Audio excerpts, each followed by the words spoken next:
confiava em Deus. Tirar a vida do homem era um desejo seu.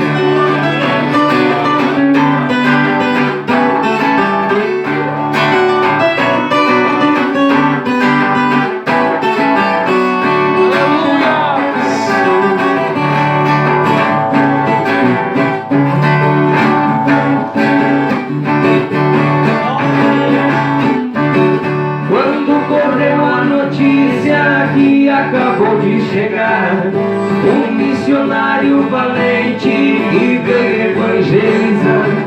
Chegava de casa em casa pro evangelho pregar. O fazendeiro esperou pro missionário matar.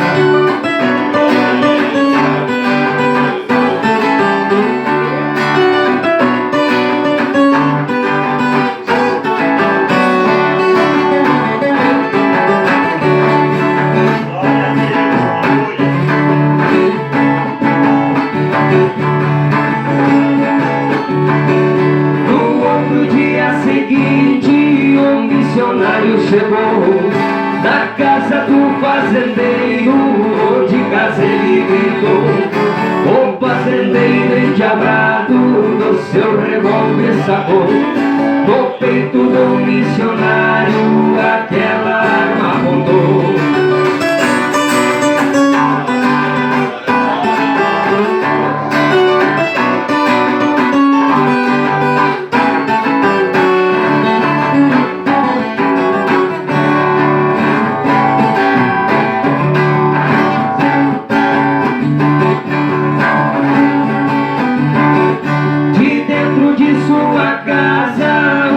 Filhinho gritou: papai, não mate esse homem, foi Deus aqui quem mandou.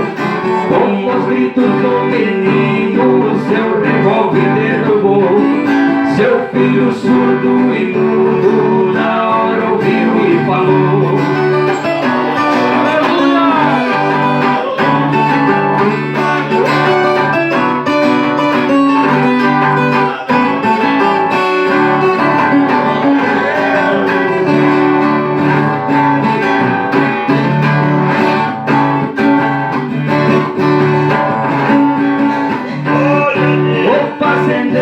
Chorando, o missionário abraçou, chorando arrependido do erro que praticou, assustado do milagre que o nosso Deus realizou.